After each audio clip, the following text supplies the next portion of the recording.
been not just the leader of the Catholic Church, this enormous community worldwide, but also has felt like the world's pastor, somebody who has spoken to people who maybe have quite a suspicious sense of institutional religion or the church, but he's spoken about things that are close to people's hearts, a capacity to speak in this moment about empathy, all human beings together. That feels like quite a countercultural message given the turn of our politics in recent months and years. So this feels like an enormous watershed moment for people very personally here in Rome, I think, but also I think it's a real moment for our world. And just give us a sense, if you can, of the mood there, because given those appearances, those unscheduled appearances, many people took that as a sign of hope that his health was improving. So no doubt that would have increased the shock for so many people there this morning. It has, and of course I think there's something really fitting about the fact that dreadfully sad though it is that he's died in the Easter season. I think the fact that he has been there, he's seen the church through Lent, and he was able in his own small way and in the end fragile way to be part of the celebration of Easter here, to die in a moment of great joy given his conviction as a Christian in the resurrection. So there's a kind of sense that we're both in this Easter moment, but also tinged with real shock and sadness as well, and all of that's mingled together. And I somehow think that that's fitting. I think it's been, in a way, a dignified moment for him to die, shocking though it is this morning. And I suppose now people behind you there will be reflecting on the man, but also what he's achieved, becoming Pope in 2013. And it was not straightforward, it was not uncontroversial, extremely challenging, and there were plenty of critics from various wings and factions. But how do you start to try and sum up his achievements? I think that one of his greatest achievements is to give people a sense that he wanted the papacy and the church to be close to people. Proximity and encounter were key to his sense of what the papacy and the church needed to be for the world and in the world in this moment. He was somebody who gained enormous energy from being around people. His sense was as a pastor, all you had to do was watch him go on those visits last year when he went off all over the world, when he was really already quite diminished at that point, but he gained his energy from that sense of closeness and proximity to the lives of others, of wanting to draw from them a sense of life and vivacity. And I think that one of the things he's really done for the Catholic Church in this moment is to show, first of all, the absolute necessity for the Church's message in this moment. It is in no way less relevant, it is more relevant given the reality of the world right now. But he also turned that lens back inside the Church itself. He wanted a church that was healthy on the inside so that the world itself might also be healthy. And I think for him, his involvement in the last few years in the Synod on Synodality, I've also been involved in, was very much about reform and restructuring the church, about re-energising the church for mission. And if there's one word that I think was at the heart of this papacy, it was a mission, that the church is an organisation that does not exist for its own sake, but exists for the sake of the world. And that conviction in mission in this time, the newness of that, even given the age of the church, that absolutely was what drove Pope Francis. Anna Rowlands, thank you very much for talking to us live here on BBC News. Thank you.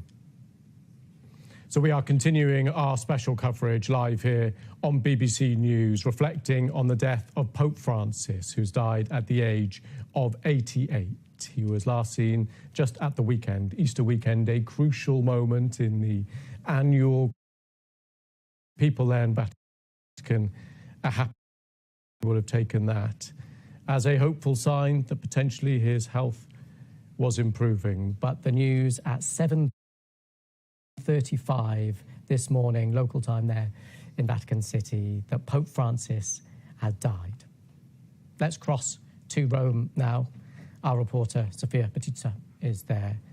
And Sofia, we've been getting reaction from right around the world of people expressing their shock at the news. It must be particularly poignant there where you are. But Luis, let me tell you, the feeling here, as you said, is one of palpable shock. We're in St. Peter's Square, and just 24 hours ago, Pope Francis was there delivering his yearly address for Easter. He was frail, he only said a few words, but there was hope that his health was getting better. And, you know, I've been here for the past hour, and more people are pouring into the square.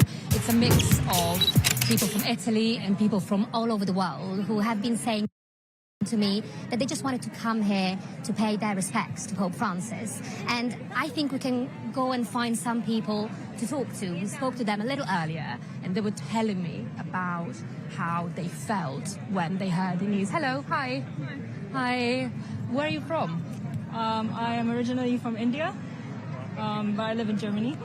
So why are you here today? How did you feel when you heard the news about Pope Francis? To be honest, I had to take a minute. It was quite emotional because I really liked him as a pope personally. He had a genuine care for the poor, and he wrote the encyclicals Laudato Si, and it was refreshing to see a man of his authority showing such care for the environment and for the poor. The very fact that he abandoned luxuries given to popes for like a more simpler lifestyle, it said a lot about who he was as a person. So yeah, I am really personally gonna miss him as a pope. And you were here in St. Peter's Square just yesterday. You saw that address that Pope Francis gave for Easter. Yes. Yeah, in fact, I was just on the phone to my mother, and she said you guys were so lucky to receive that last blessing for him. But also it was so difficult to see him in that state because he was always such a smiling pope, such a happy pope. But I'm grateful to have been here to receive his last blessing. I think it's a memorable moment for me. A memorable moment. Thank you so much for your time. Thanks for speaking to us.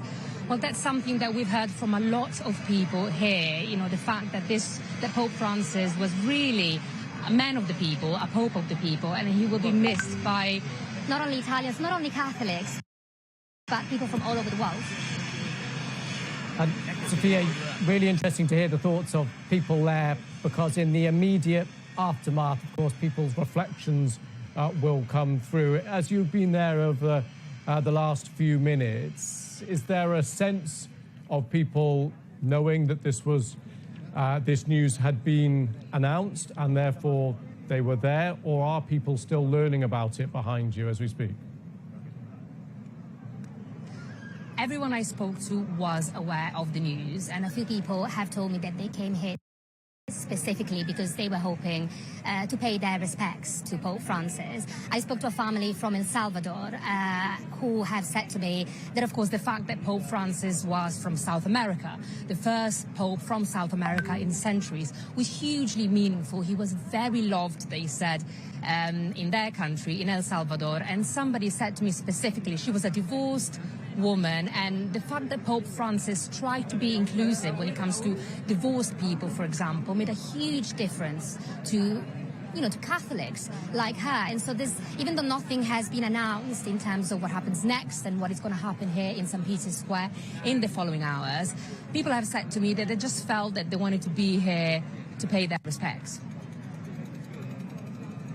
Okay, Sophia, thank you very much for that. Sophia Petitzo there for us live in St. Peter's Square. We'll be back with Sophia a little bit later on. This is continuing coverage here on BBC News, reflecting on the death of Pope Francis, who's died at the age of 88. The Vatican made the announcement just a few hours ago at 7:35 local time, confirming that Pope Francis had died on Easter Monday. Well, now our religion editor, Aline McBool, looks back at his life. His surprise election in 2013 would mark a more radical break with the past than many expected. Jorge Bergoglio did have Italian roots, but was born in Argentina as a nightclub bouncer. While many fellow Jesuits were jailed and tortured during Argentina's to become Archbishop of Buenos Aires, some accusing him of forging too close a relationship with the regime. As Pope, he greeted his flock, having taken the name of a saint who championed the cause of the poor. Francis signalled that his pontificate would be rooted not in Rome, but in the lives of believers around the world, and especially those on the economic margins. His style was informal even when conducting ceremonies, and his first act as Pope was to pay his own hotel bill. In his early gestures, like washing the feet of the elderly and prisoners, he showed desire for his priests to be closer to the disadvantaged. He spoke out for the protection of migrants and refugees, laying a wreath on the waters where so many died on their perilous journeys. He travelled widely, drawing energy from the crowds. In Brazil, 3 million gathered on Copacabana Beach. And in the Philippines, he broke records for the world's largest mass, as 6 million turned out to join him. He linked economic inequality to the environment. In a video launching a papal encyclical, he said climate change amounted to rich countries inflicting damage on poor ones. The Pope of the Holy See. In 2015, he became the first pope to address the US Congress. I am most grateful for your invitation. Telling the world's richest nation to take care of Mother Earth. God bless America. He apologized for the scandal of sexual abuse of children by priests. His words here spoken by a translator. God weeps for the sexual abuse of children. On a visit to Ireland, the first by a pope in almost 40 years, he apologized to victims at almost every event, but scandals continued to emerge. His papacy marked something of a change of tone on the subject of homosexuality, early on remarking, "Who am I to judge?" when talking about a gay bishop. But some progressives argue that in practical terms, the Vatican's stance and the Church's teachings have changed little. Even so, conservative Catholics viewed him with suspicion. But in some ways, he was as traditional as Pope John Paul II, whom he made a saint. And he had very conservative views on abortion, contraception, surrogacy, and gender reassignment. His style of papacy, though, couldn't have been more different to his immediate predecessor, Benedict XVI, whose funeral he presided over. Through the scores of cardinals from the developing world he appointed, he changed the complexion of the church hierarchy, consolidating a shift in the centre of gravity of Catholicism away from Europe, where it was in decline, toward Latin America, Asia, and sub-Saharan Africa. In recent years, Pope Francis was beset by health issues, most noticeably affecting his mobility, but he found it hard to pare down his busy schedule. Buona domenica a tutti.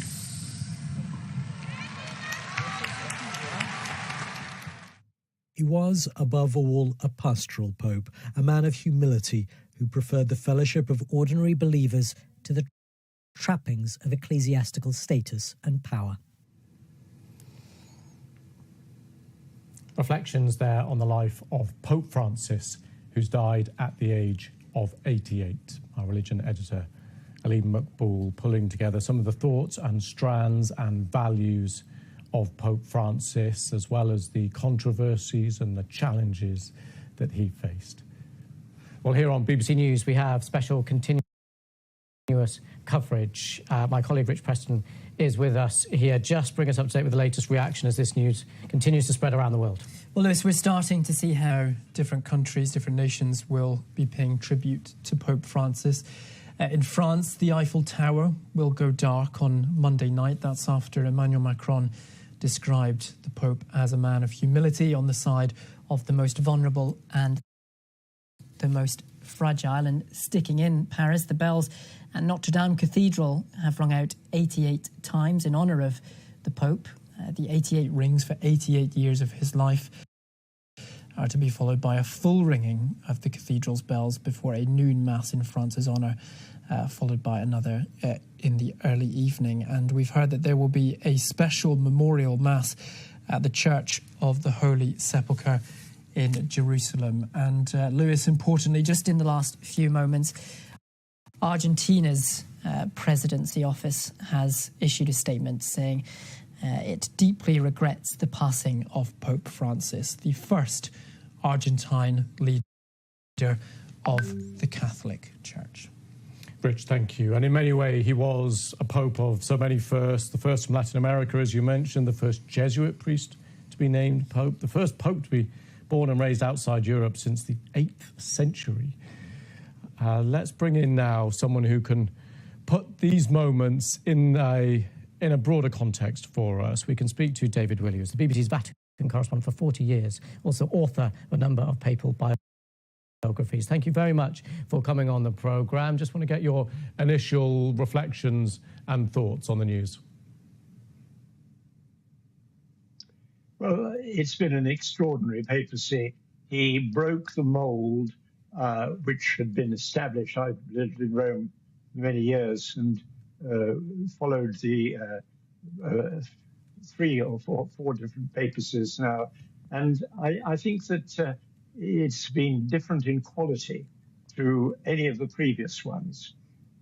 You remember, of course, the great Saint John Paul II, the first pope that broke the mould. Also, he brought to the church. He travelled out to the world to see his flock, rather than allowing the pilgrims just watching the pilgrims come to visit him in Rome. And Pope Francis also travelled very widely. I accompanied him on many of his journeys to Africa, to Asia, to many parts of the world. He really set, it seems to me, the Catholic Church on a new road in which it can now look forward to becoming a universal church in a sense which has not been before. Governor of the Vatican City State. There's a woman running the Vatican museums. There's some quite important Vatican roles are being filled by women now. And although he's refused to compromise on the age-old traditions of papal celibacy, it's not excluded that things will change in the future. And I think we're entering upon a very, very interesting phase in which all the cardinals will now come to Rome to elect a successor to Pope Francis. And who knows where the choice is going to fall, because it seems to me the field is very open. It could be yet again somebody from the developing world, which would be predictable, but also it could be another Italian. The cardinals could play safe. There's going to be a lot of heavy discussion in the weeks to come here in Rome. Indeed. And David, if you would just stay there and stand by for us, because I do want to get into what happens next in just a moment. We'll be back with David in just a second. But just if you are joining us now, we have continuous special coverage here on BBC News reflecting on the life of Pope Francis. The Vatican announced his death at the age of 88 at 7:35 this morning, Easter Monday in the Vatican. You are watching BBC News.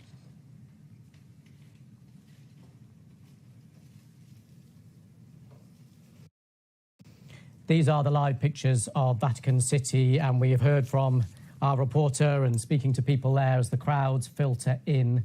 Our reporter reporting actually that he saw people in tears as they headed towards the Vatican City, towards the square there this morning, as they were just learning the news. So many people, of course, would have been encouraged by the unscheduled appearance of Pope Francis just over the weekend, this crucial Easter weekend, this crucial period in the Catholic Christian calendar, and coming out and meeting people, greeting people and wishing them a happy Easter. And that will have only added to the sense of shock, the surprise amongst many, and the sadness, of course, when they learnt the news that Pope Francis has died at the age of 88.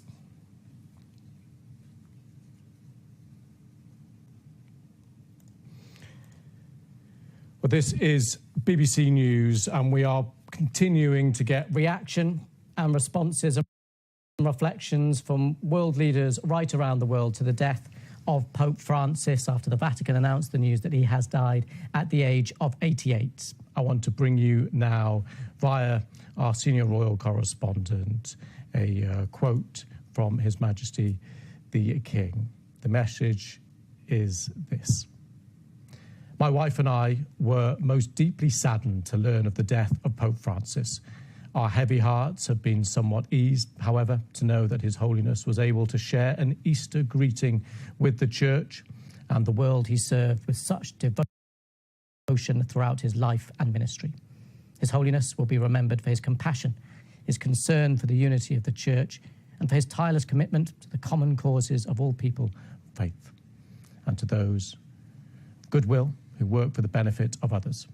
His belief that care for creation is an existential expression of faith in God resounded with so many people across the world. Through his work and care for both people and planet, he profoundly touched the lives of so many. The Queen and I remember with particular affection our meeting with His Holiness over the years, and we were greatly moved to be able to visit him earlier in the month.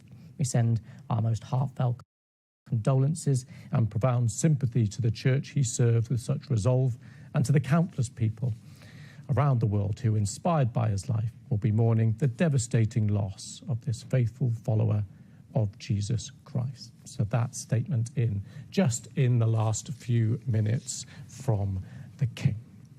I just want to return now to David Willey, was BBC's Vatican correspondent for 40 years, and we had a response there from the King echoing so many of the reflections and words by world leaders around the world. Indeed, he was a figure who was admired and esteemed by many countries. Everybody he came into contact with felt they got some special strength from a visit to the Vatican, and I thought it was very interesting that at the last minute he has received two very important visitors at the Vatican. That's to say, the King and Queen during their recent state visit to Italy, and even Vice President Vance, who managed to squeeze in a quick greeting to the Pope, actually the very day before he died on Easter Sunday, yesterday, before we heard early this morning about his death in the early hours of the morning. I think Pope Francis I shall remember most as a man who was prepared to break boundaries, but he realized that the Catholic Church was suffering, both from a split between those who wanted reforms to take place and those who thought that for a church which has been accustomed to speak in centuries rather than in 4-year terms, like politicians, international politicians, and secular leaders, in the space of only 10 years, he's managed to turn around, I think, quite a lot of doctrine in the Church without actually making any world-shaking changes to Catholic doctrine. I thought one of his most significant statements was some years ago when he was embroiled in the question of the scandals involving church dignitaries and many bishops and cardinals. He simply said, listen, who am I to judge? He was not judgmental. He tried to mediate. He tried to bring the church into a more modern frame of mind, and indeed used modern technology for the first time. The church has now got a big website operating. It has adopted modern technology in the way it spreads the gospel message. The church survived the COVID period when the Vatican was virtually deserted, and many people here in Italy never even went to church because it was forbidden. The church services were stopped. And I think the COVID epidemic worldwide caused immense damage to the church because many people who had been regular massgoers previously in Catholic countries perhaps failed to return to church in the numbers we were accustomed to before. But certainly by going to the far ends of the earth to preach his gospel message, and by visiting members of his flock, even, for example, in Mongolia, where there is a Catholic priest is now the local church leader. He's been promoted to cardinal, and there is less than 1% of the population is Catholic. he thought there was a role for the Catholic Church to play worldwide. And I think we're going to see the implications of this in the upcoming conclave, which will elect a successor to Pope Francis. Another very interesting fact I think we're going to notice in the days to come is that the Pope simplified the ritual for a papal funeral. He didn't want the massive funeral of a prince of the church. He's already chosen where he wants to be buried, not in a Roman basilica, not far from here. And he really wants to show, I think, that the church can adapt to the modern world without becoming corrupted by the temptations of the modern world, and particularly the political temptations. He's known how to keep the church away from politics, but into morals, which of course is where it counts.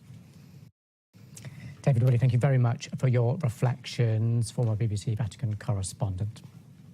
Well, we are keeping across all the different developments and reaction around the world. Of course, this is being felt so keenly in Vatican and in Italy.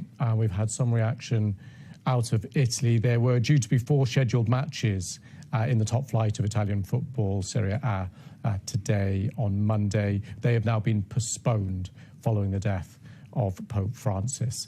Just want to bring in my colleague Rich Preston, who's with us and has been monitoring reaction from world leaders and others right around the world. Rich, you can bring us up to date. Lewis, in the last few moments we've had reaction from Russia. President Putin expressing his condolences over the death of Pope Francis and hailing him as a defender of the highest values of humanism and justice. President Putin says, "I had the privilege of communicating with this outstanding man on many occasions, and I will forever retain the fondest memory of him." And of course, in 2016, Pope Francis met the Orthodox Patriarch Kirill of Moscow, famously kissed him in a sign of bridging divides between communities, even within the church. This message from President Putin adding to the messages we've seen from other world leaders. The White House, in the last half hour or so,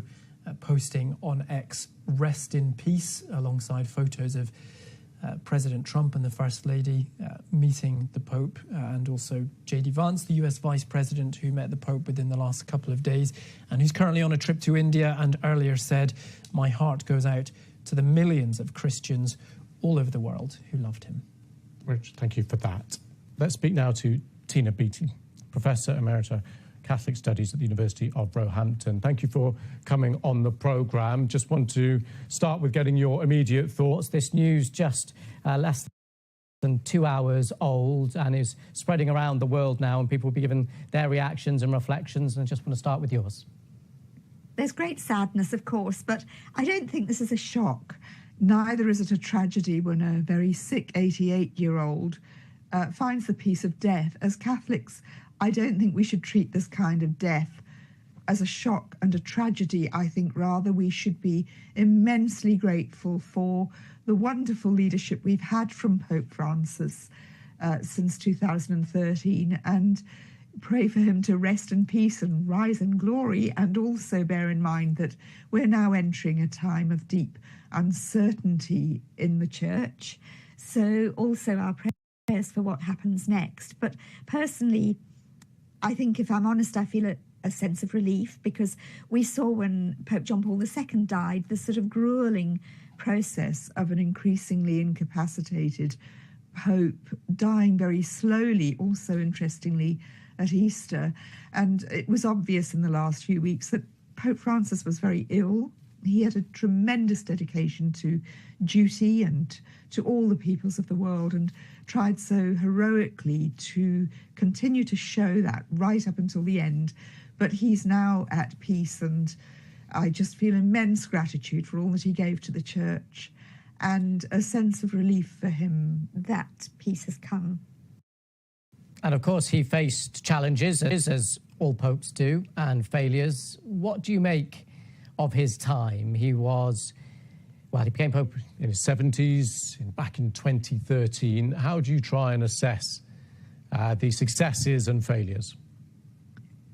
I think he was a breath of fresh air. We'd had two fairly authoritarian papacies, and it would be wrong to describe him as progressive or liberal. These are political labels that don't map neatly onto leaders of the Catholic Church, but he certainly brought about a more pastorally sensitive and compassionate ethos in the Church. He put the environment at the very top of his concerns, along with refugees and people who are marginalised by the present world order. He was an outspoken critic of neoliberalism, of the impact of global economics on the world's poorest and most marginalised.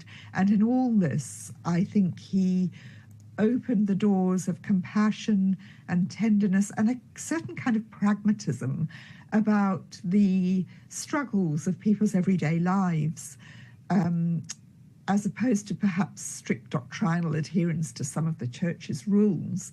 All this, I think, as a woman, I wish he'd done more of substance for women in the Church. He did his best to promote women to more visible positions of leadership. He gave some women votes at the recent synods held in the Vatican. All this is good, but there were no substantial changes that can't be undone by a more authoritarian successor. And I think that is a regret for women like me. He could be quite stubborn. He could be quite romantic about women. But, you know, today is a day, I think, for being thankful for his legacy. It's also interesting that in his vocal criticisms of the global world order, he met J.D. Vance yesterday in a private meeting, very brief. But in February, he wrote a letter to the American bishops pointing out the wrongness of mass deportations. He was a passionate campaigner for social justice, particularly on behalf of refugees. And it was an unusually political letter. Popes don't intervene in party politics or national politics, but it was clear that he had J.D. Vance in his sights when he clarified a church teaching known as Ordo Amoris, the order of love, which Vance had tried to argue was about looking after our family, our neighbours, our community, our nation, and in a way, the probably isn't. We might look further afield. And Pope Francis intervened on that. There was a little spat in social media between Rory Stewart and J.D. Vance over it. And without naming anyone, Pope Francis, in that letter to the American bishops, made very clear that the teaching known as Ordo Amoris is not about a hierarchy of love. It's about an inclusive love from which nobody is accepted and except left out. And he was very clear that this particularly referred to those who are marginalised, impoverished and exploited by the global economic order. So he was no friend of far-right politics. But yes, as I say, I just think that it's a time to be thankful for what he gave the Church and to hope that his legacy continues. But, you know, the Catholic Church has a long and messy history.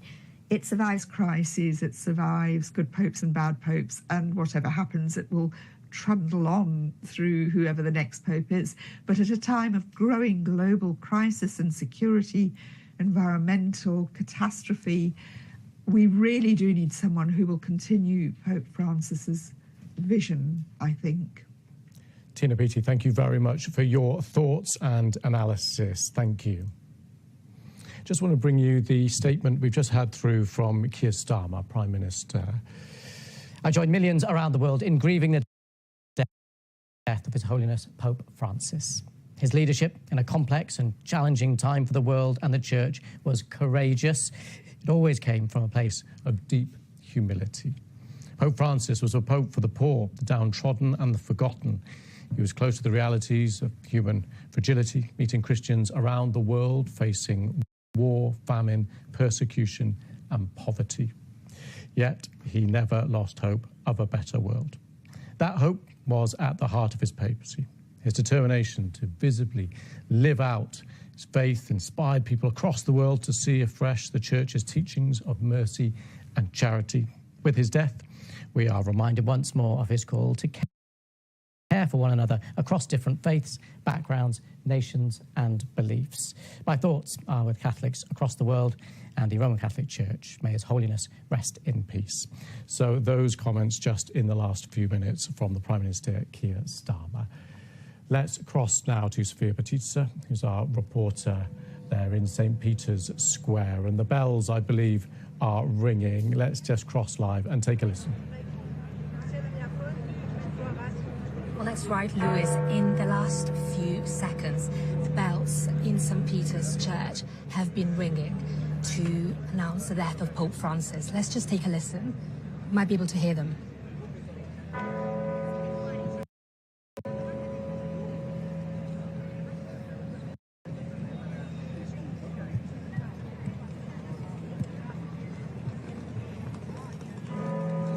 It's a crowd of hundreds of people here, all silent.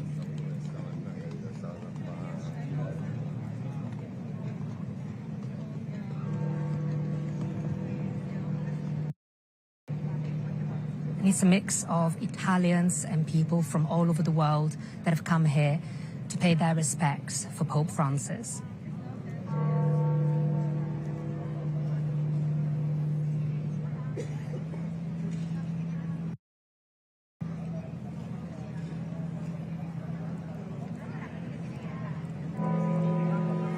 The Pope, of course, was just here yesterday to deliver a brief address for Easter Sunday, one of the most important days in the Catholic Church for a Pope. And there's been, throughout the morning, hundreds of thousands of people pouring in here in St. Peter's Square.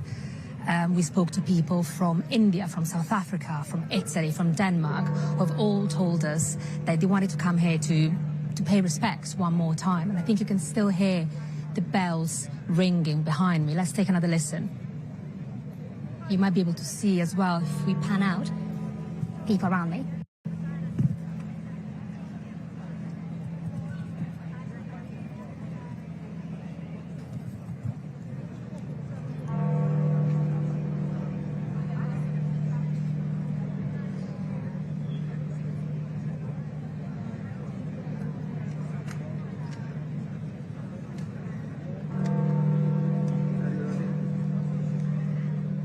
And I would say that the feeling here, there's an overwhelming feeling of shock. Yes, Pope Francis had been unwell. He was in poor health for the last few months. But after he appeared just behind me yesterday in St. Peter's Square, there had been a bit of hope among Catholics that he was on his way to recovery.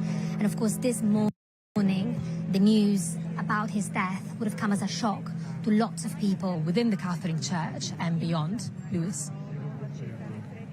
Sophia, thank you very much for that. Sophia Baptista live there, giving us a sense of the emotion and the mood there in the square as those bells poignantly ring out for the death of Pope Francis, died at the age of 88.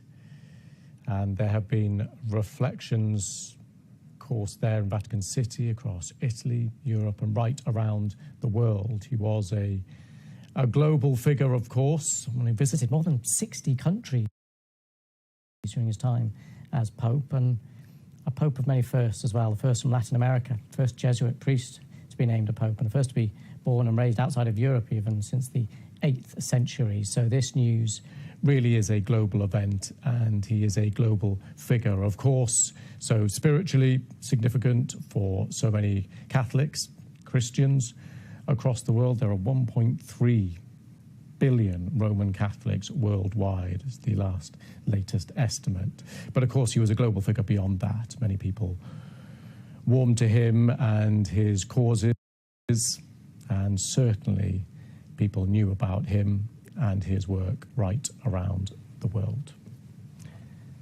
Let's go next to our reporter, Sam Harrison, who is at Westminster Cathedral here in London. And Sam, we just saw the bells ringing out and heard them there in Vatican City. Plenty of poignant emotion and people pausing to reflect there. And I'm sure they'll be doing the same in cities like London right around the world. Good morning. Yes, I'm here at Westminster Cathedral, which is the largest Roman Catholic church in England and Wales. There's a service that will take place shortly just behind me. The doors are open, a few people still making their way in there now. It is a beautiful church. Many people who are watching may have been inside the church here. It is a fantastic spectacle to behold, and today it's become a focal point for Catholics here in London to meet, to come together, to reflect on the fact that Pope Francis has died at the age of 88. We've been speaking to people from all over the world here, as you've been hearing all morning. This is a Pope that had such an international outreach. We spoke to one lady this morning from Argentina. She's visiting in London, and she spoke of the sorrow that her nation is going to feel at this news. And another thing that has become clear this morning, having spoken to a few people here, is that this is a Pope who many people regarded as someone who outreached to areas of society who were perhaps seen as castaways, impoverished parts of populations across the globe. He made it his mission to reach out to those types of people in society, and he was a truly international figure. We've seen over the last couple of decades a trend in the Vatican to reach beyond Italy when it looks to appointing a pope after conclave. Pope John Paul II and Pope Benedict coming from Poland and Germany respectively, but to go from a German pope to a South American pope to an Argentinian pope was a massive move and signalled a huge shift in international Catholicism, which you feel here this morning. People from all sorts of nationalities have been speaking to us today. Some of them have gone into Westminster Cathedral behind me to take part in today's service. And another poignant reminder, I think, that people have alluded to this morning is the fact that he has opened up the church to so many new corners of the globe. Look at the potential new candidates who might come forward for the papacy in the future. A candidate from the Philippines, several candidates from the United States. This is largely thanks to the fact that Pope Francis was an outward character, a character who took on a huge amount of international travel in a globalised world. You feel that here this morning. You feel the outreach that he accomplished during his time as Pope, and many people here say he will be sadly missed. And Sam, just remind us, you mentioned right at the beginning there a service due to be getting underway. Do you know any details? Do we have any details of that? Well, this is just a typical Easter Monday service that would usually be taking place on this day anyway. It was due to start at 11 o'clock through those doors just behind me. So a lot of people were here for that service anyway. Surprisingly, because of the nature of this breaking news, some people were finding out as they went into the church service here this morning, which, when you think about such a symbolic moment in Catholicism worldwide, to find out on Easter Monday as you're going to attend an Easter Monday service is quite remarkable, and it has been met with such sorrow here. And we've been speaking to people who've gathered here at Westminster Cathedral who are from around the world, and this loss will be felt in all corners of the globe. Sam, thank you very much. I'm going to cross now to David Willey, who is the BBC's Vatican correspondent for 40 years, author of a number of papal biographies. Hello again. We were chatting just in the last hour, and we started to touch on some of the challenges that he faced during his time. And we have a moment now just to explore that a little further. Of course, when he took over, this was 2013, church under attack, and had been under attack for a while over child sex abuse scandals, numerous and widespread. And still, this many years on, many people feeling still not enough done there.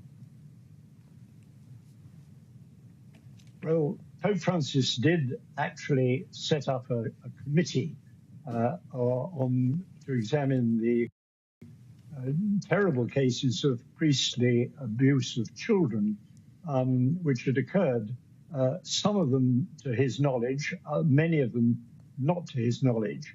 And I remember well that the Vatican's attitude during the Pope Benedict's reign and John Paul's reign was that, yes, well, there were these unfortunate cases of priests abusing children, but in fact, this was basically an American problem. Well, guess what? It turned out to be a worldwide problem.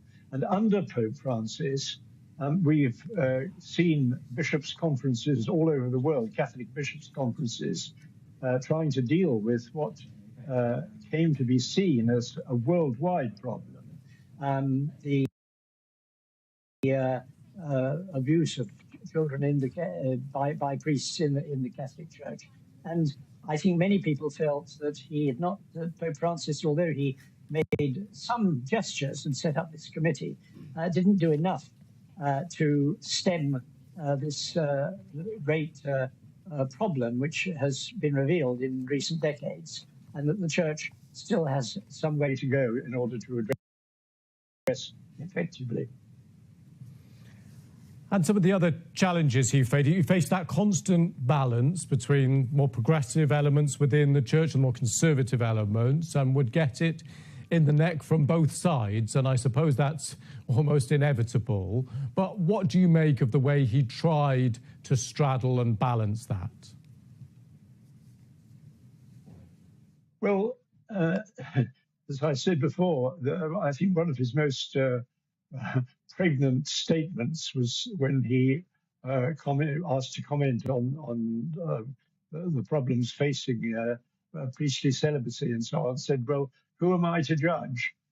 He didn't want to make a final judgment. He held fast to traditional Catholic doctrine.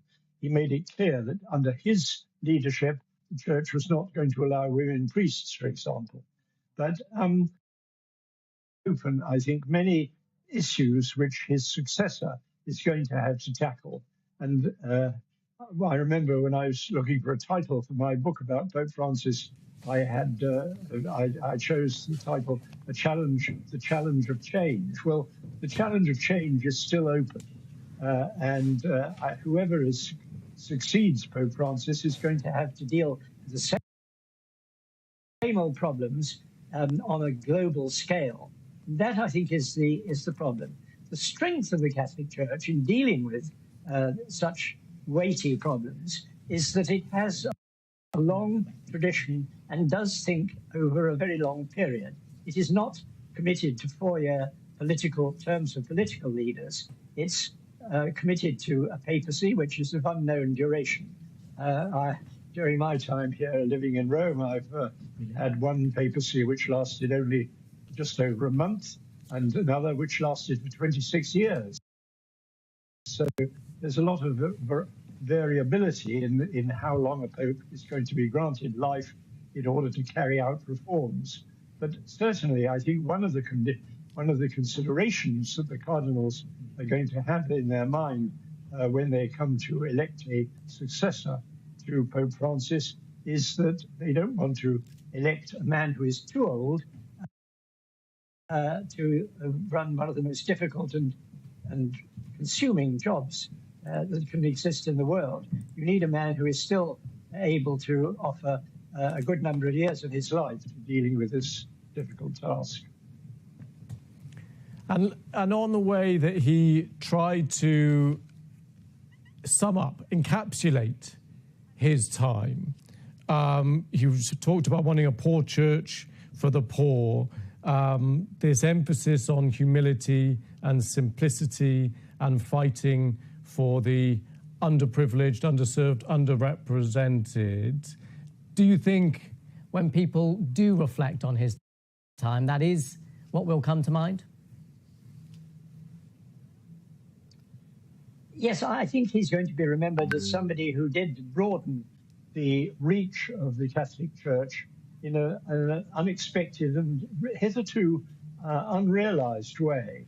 Because when you think of the way in which, in recent history, at least over the past few centuries, it has been Europeans who've run the church, not people from the United States or from Latin America or let alone from Africa. But of course, one of the interesting points that there obviously is going to be a lot of speculation in the weeks to come is to what extent the church would accept a new pope from one of the continents which has so far been unrepresented in the leadership of the Church in Rome, namely Africa or Asia.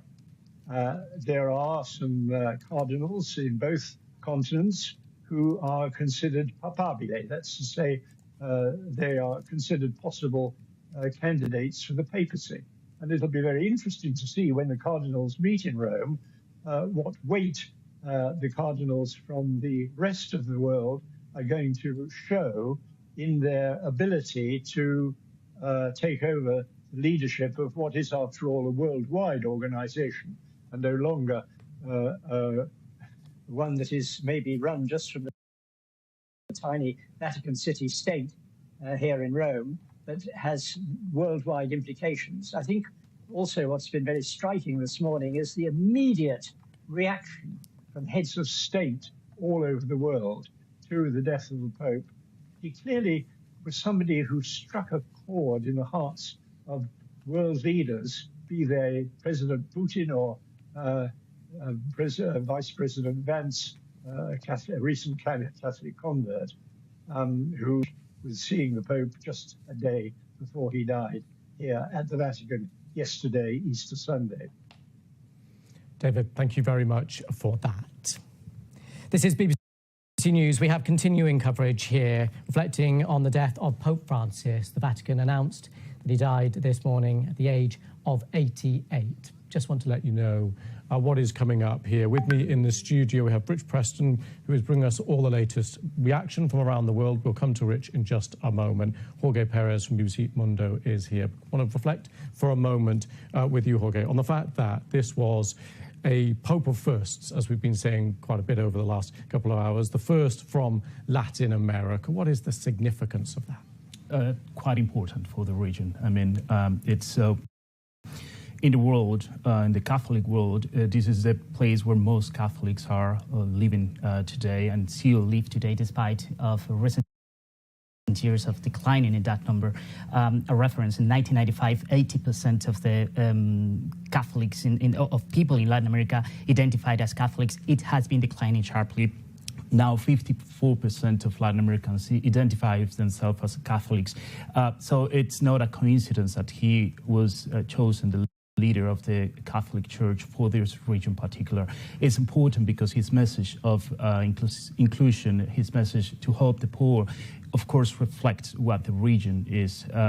It's a region affected by huge inequality, and his message popular despite some slight decline in that popularity in recent years. And some of the criticism that he faced, well, he would face criticism, of course, almost inevitably. If you make changes in social issues within the Catholic Church, issues like women, homosexuality, you will inevitably face criticism for either doing too much or not doing enough. What were the general perceptions across the region about his views on those more social issues? There are like two faces when you see Pope Francis from Latin America. Of course, this leader from the church, the main religious institution in the region, talking about helping the most favorable ones. But also, you also have a Pope Francis that was against abortion rights, for example, that was against anti-conception methods, and it's a topic in the region. It's a continent that has been trying to make some progress in these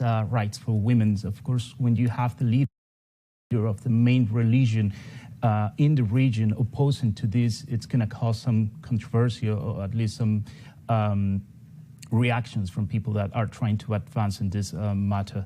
So for some, a hero, maybe, someone who was championing for the poor, but for others, especially conservative leaders also, there was this multiple reaction towards his image, his figure in the region. I'll come back in just one moment. Rich, just want to come to you because I know you've been keeping across that reaction right around the world. What is the latest? That's right, Lewis, and another part of the world where Catholicism is an important religion, important part of the national makeup is the Philippines. In the last few moments, President Marcos there expressing his deep sorrow over the passing of Pope Francis in a post on social media saying, "I love this Pope. the best Pope in my lifetime as far as I'm concerned. We've also recently heard from President Zelensky of Ukraine, who says, I'm grieving for Pope Francis, who prayed for peace in Ukraine. And this comes after comments from Moscow. President Putin saying he was sending his condolences to the wider Catholic community and that Pope Francis worked hard to try and join the bridges there between the Russian Orthodox Church and also between the Catholic Church. Rich, thank you for that. Jorge, I just want to come back to you. This idea of being the first from your region, of course, is significant and interesting, but it needs then to be backed up effectively with delivery of some sort to maintain that level of popularity. Was that central message of his of fighting for the poor one that resonated so strongly that that kept his popularity within the region, or did it ebb? Somehow it did, but it's also, we also have to take into consideration certain concerns about the relationship between the Catholic Church in Latin America and the people over there, and what actually affected the popularity not only of Pope Francis, but of the religion itself, of the Church, the Catholic Church. We're talking about two main issues here: corruption among some Catholic religion institutions in Latin America, and scandals of sex abuse committed by some Catholic priests in the region, and how the Church managed to contain this crisis within a region that is still highly Catholic, mainly. So the message of helping the poor, of course, kept him quite popular. Still today, Pope Francis, before he passed away, he remained quite popular, actually more popular than some local leaders in the region.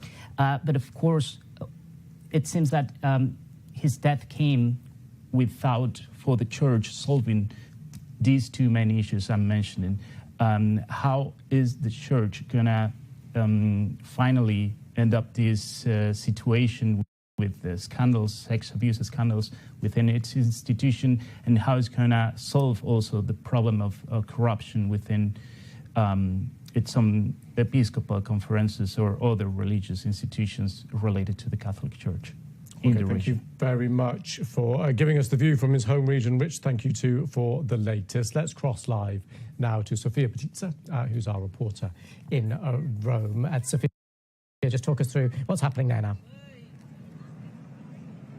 Well, Luis, the atmosphere here is one of palpable shock. Just a few minutes ago here in St. Peter's Square, we heard the bells of the Basilica ringing for a few minutes, announcing the death of Pope Francis. And let me tell you, there are thousands of people that are gathering here in the square, and mostly they fell silent for several minutes. So it felt like a very, very significant moment. Now, we've been here, we've been speaking to people who have come to pay their respects from Italy, from Denmark, from South Africa, from India. And we can speak to somebody who's come here from Spain. Maria, hola.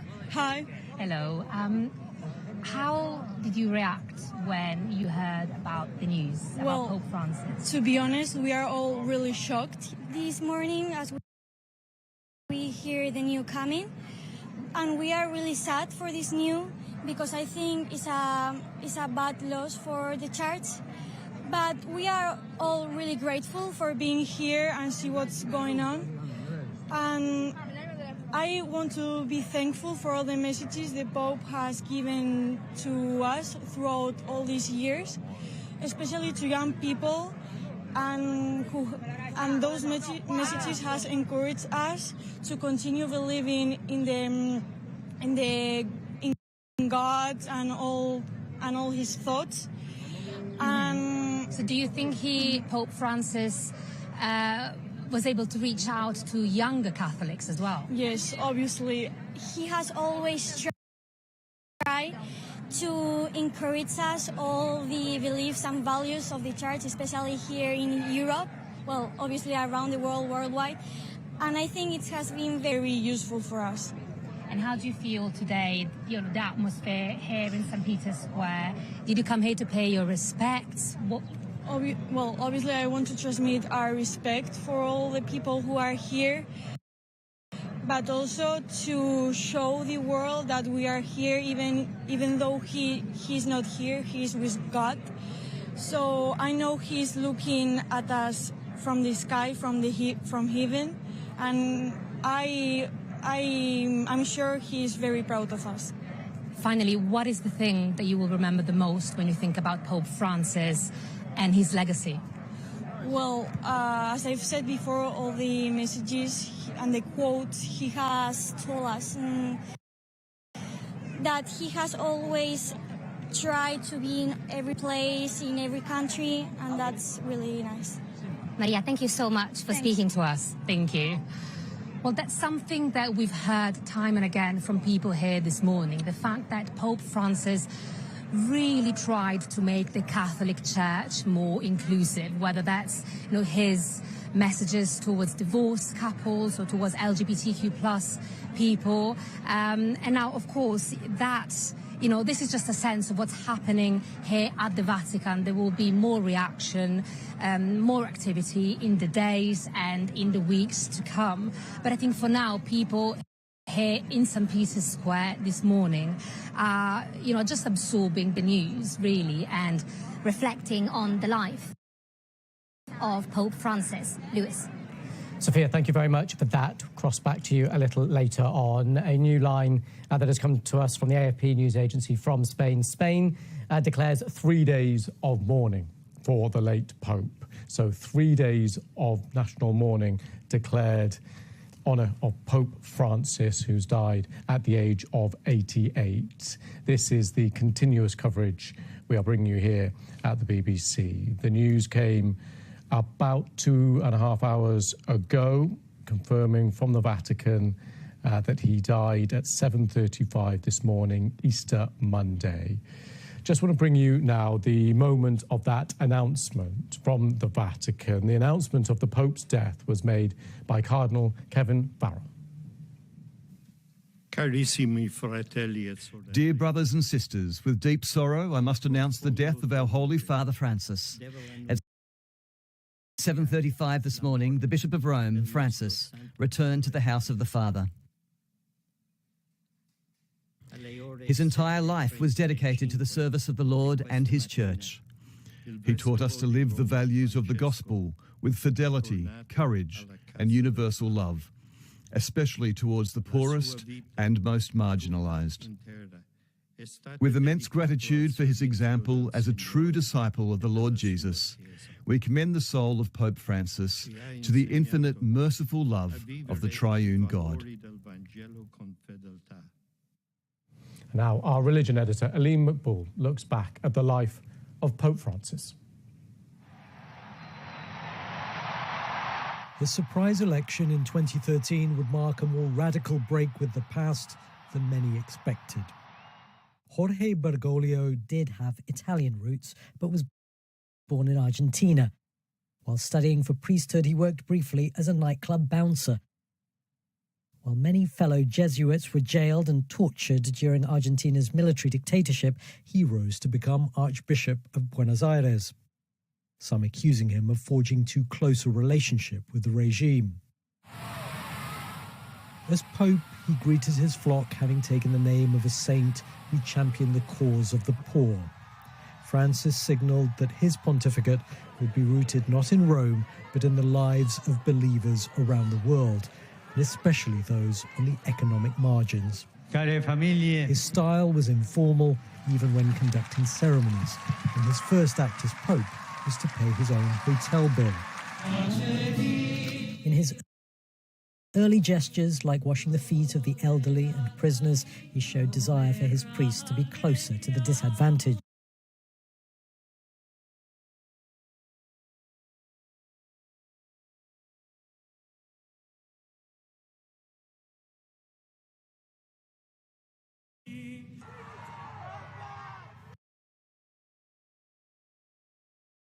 He spoke out for the protection of migrants and refugees, laying a wreath on the waters where so many died on their perilous journeys. He travelled widely, drawing energy from the crowds. In Brazil, 3 million gathered on Copacabana Beach. And in the Philippines, he broke records for the world's largest mass at 6 million. He linked economic inequality to the environment. In a video launching a papal encyclical, he said climate change amounted to rich countries inflicting damage on poor ones. The Pope of the Holy See. In 2015, he became the first pope to address the US Congress. I am most grateful for your invitation. Telling the world's richest nation to take care of Mother Earth. God bless America. He apologized for the scandal of sexual abuse of children by priests. His words here spoken by a translator. Dios, God weeps. For the sexual abuse of children.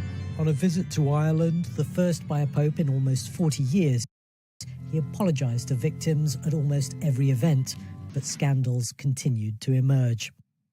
His papacy marks something of a change of tone on the subject of homosexuality, early on remarking, "Who am I to judge?" when talking about a gay bishop.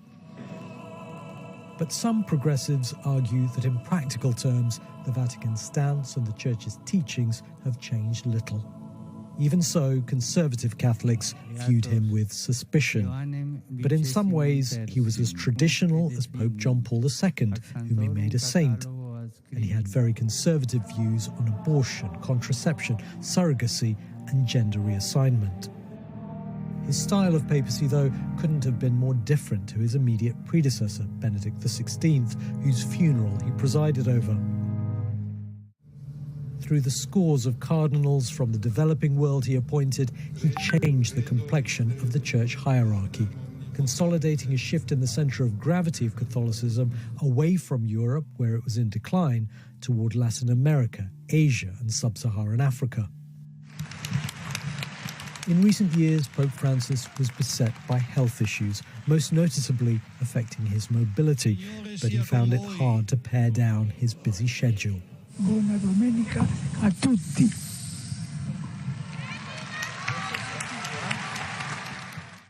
He was, above all, a pastoral pope, a man of humility who preferred the fellowship of ordinary believers to the trappings of ecclesiastical status and power. That was our religion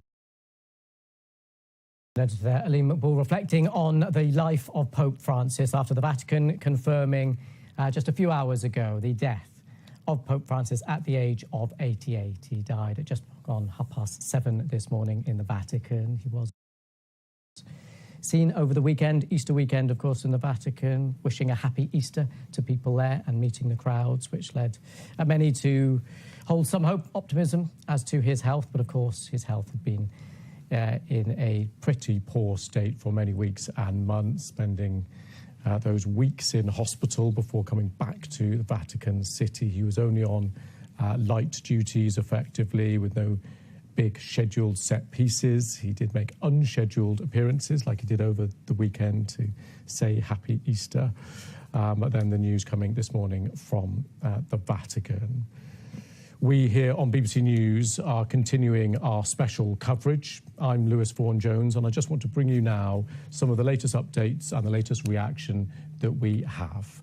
So first of all, let's just take a look at these images of the British Embassy to the Vatican lowering their flag to half-mast to mourn the death of Pope Francis. This custom is observed until the 9th day of mourning.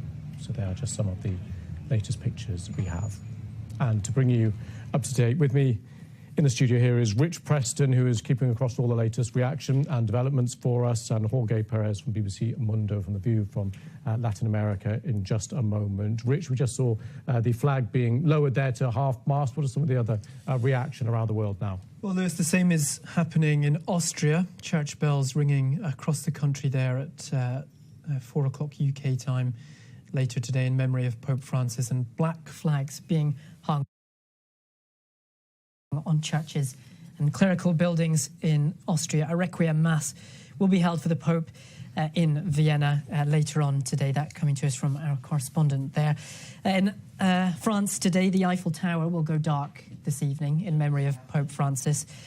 Staying in Paris, the bells of Notre Dame Cathedral rang out 88 times earlier today, one ring for each year of the Pope's life, and there will also be a special memorial mass there. Spain, you mentioned this earlier, Lewis, has declared 3 days of national mourning to honour Pope Francis, and there has also been a special memorial mass announced that will be held at the Church of the Holy Sepulchre in Jerusalem, which is, of course, a vitally important site in the Christian community. Rich, thank you for that.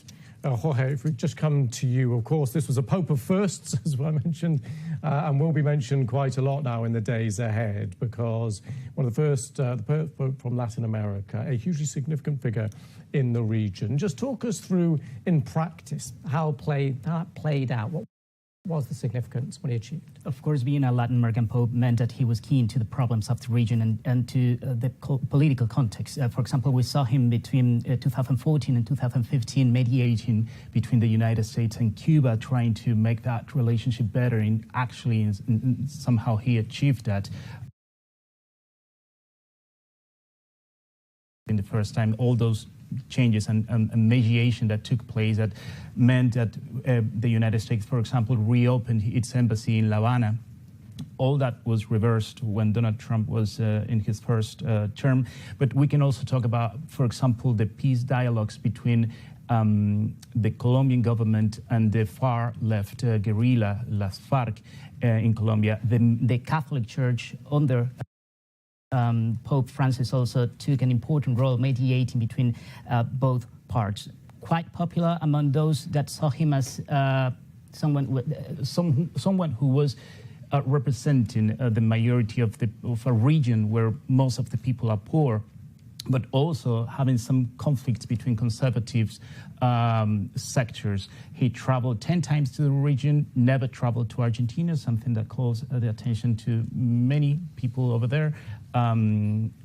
Apparently, he didn't want to mess up with the internal political situation from his position as a leader of the Catholic Church. But we are seeing the reactions just started to take place right now. It's very early in the morning right now in Latin America. Argentina, one of the first countries to react. Already President Milei reacted to his death, the first country, saying that he deeply sorrows what happened with the Pope, with whom he had minor differences today. And we are expecting to hear more from other leaders in Latin America. Jorge, thank you very much for the moment. We're going to speak now to Gerard O'Connell, who's America Magazine's Vatican correspondent, author of The Election of Pope Francis, an inside story, the conclave that changed history. Thank you for coming on the programme. Well, that title there, Changed History, kind of tees us up in a kind of historical context. Well, he was, as your previous speaker said, the first pope from outside of Europe, outside of from the New World, from Latin America. He came with a different mindset. He had never studied in Rome. He spent very little in Rome. He was not Europe-formed mindset, and so he brought a whole new freshness. The freshness that you see in the Latin American churches to Rome, to the Vatican, and to people everywhere. He said before he was elected, in his speech to the cardinals before he was elected, he said, we've got to look out. We've got to reach out.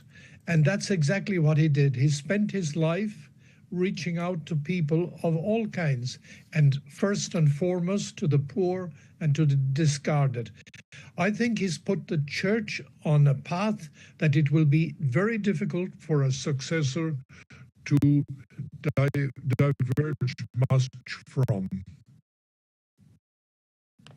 Interesting. We will come back to he has gone. I just want to take you back to 2013 when he became Pope.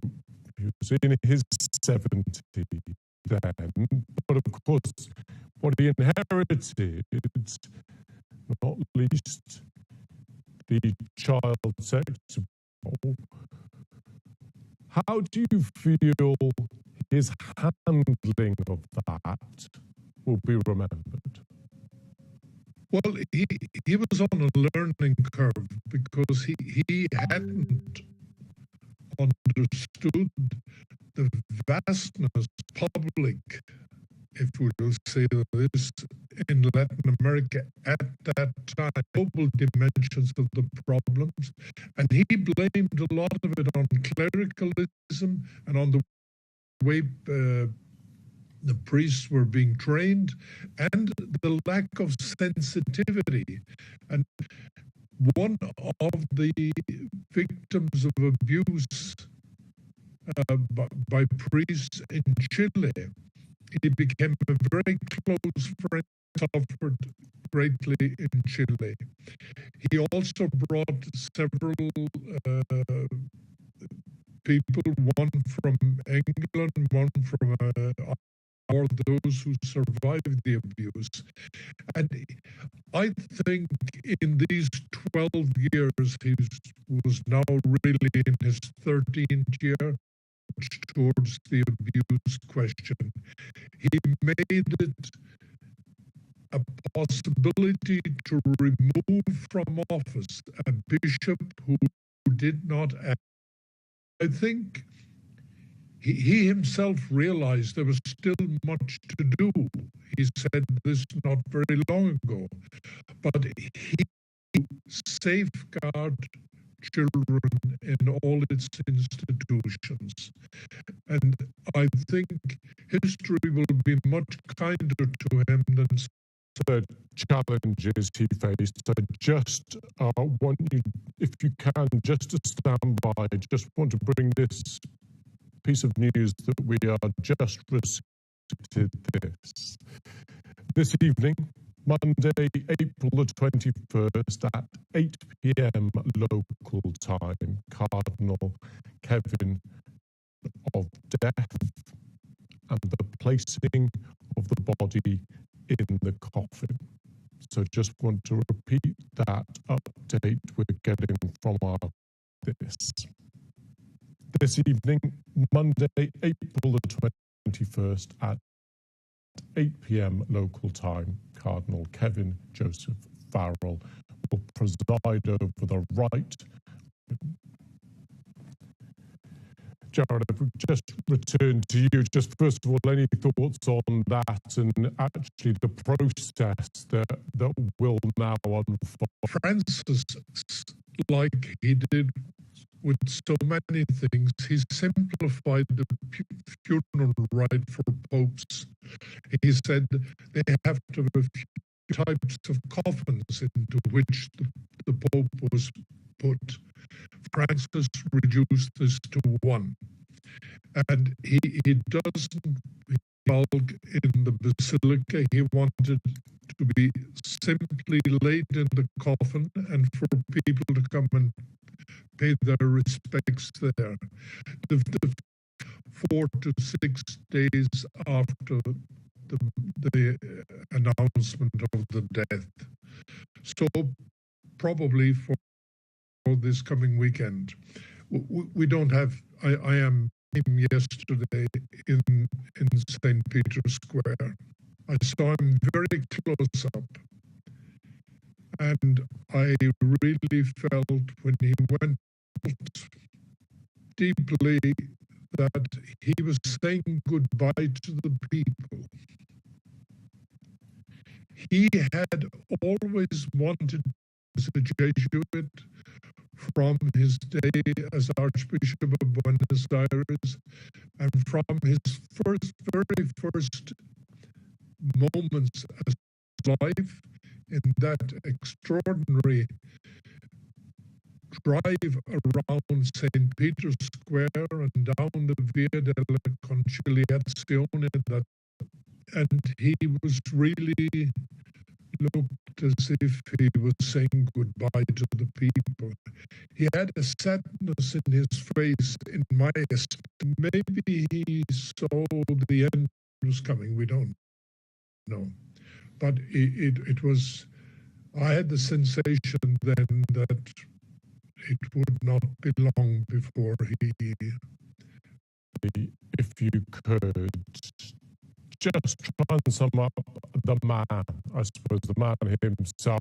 Many will know him around the world from the...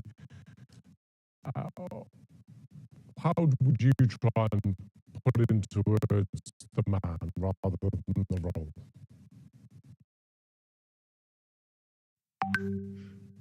Man. I knew him for 20 years. And he was very concerned about the individual person. He never put himself above anybody, not even the most seriously ill person. He tried to reach the level of the person he was with. And we saw that in right at the end. He did not try physical decline, as we saw yesterday. He was an inspiring person. He was one who really lived what the gospel calls a follower of Christ. Who lives. And I found him an extra... He listened very carefully to what you said. He had a phenomenal memory.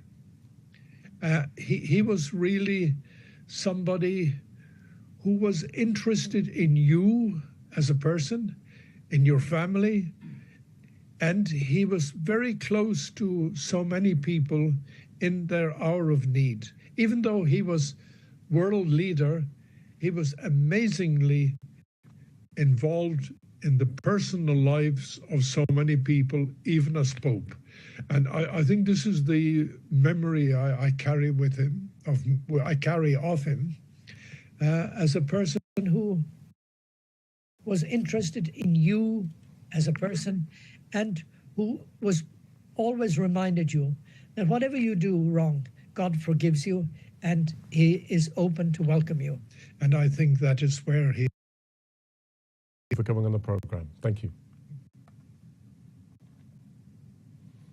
We can speak now to David Willey, who was BBC Vatican's correspondent for 40 years, also the author of a number of papal biographies. Just want to pick up now with some of those moments since 2013 when he became Pope, to right up to the present day, because he was still public and working right up until the weekend. What do you make of the fights that he chose to fight, the causes that he chose to champion, the values that he chose to prioritize? Well, I think the first thing that comes to my mind is his choice of the first foreign trip he made outside of Italy was to the tiny island of Lampedusa, halfway between Italy and Libya in the Mediterranean Sea, where there had been a lot of migrants from Africa had landed and on their way to try and reach another life in Europe. And this was the year of his election, and he chose to go through Lampedusa to pay tribute to all the migrants who had died at sea, in small boats and so on.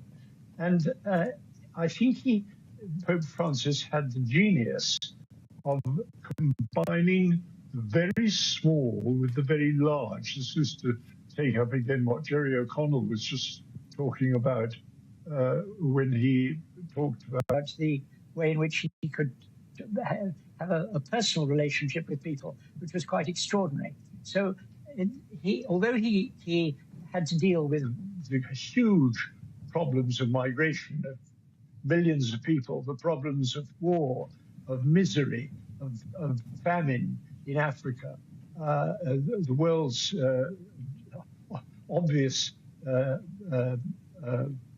problems of this moment, which are challenging not only popes but also politicians all over the world. And he found time recently, during his recent illness, every night he used to call up a small community of Catholics who live in the Gaza Strip, just across the crossing point at Erez, from Gaza. When you go across the no man's land into Gaza, there's a little church there of Catholics, the only one still in operation in Gaza. He got to know the parish priest, and every evening, even from his hospital bed, he used to call him up on the telephone to give him encouragement and to tell him to hang on in there. So he was able to combine this very, very personal interest in ordinary people and in members, not only clerics and members of the great problems of the world. I think that was his genius. He remained, as Jerry O'Connell was saying, a very humble person. I think the other thing which has always amused me is the tale of when he was first elected. After a few days, Pope Francis was taken up to the papal apartments where everybody presumed that he would live, where previous popes used to live in quite splendid, furnished and very ample. He looked around him at the papal apartment, which is on the top floor of the Apostolic Palace, vast, cavernous rooms, and he said, I'm not going to stay here. He turned on his feet and walked back to the guest house, where he'd been living during the conclave, and ever since he's been living in a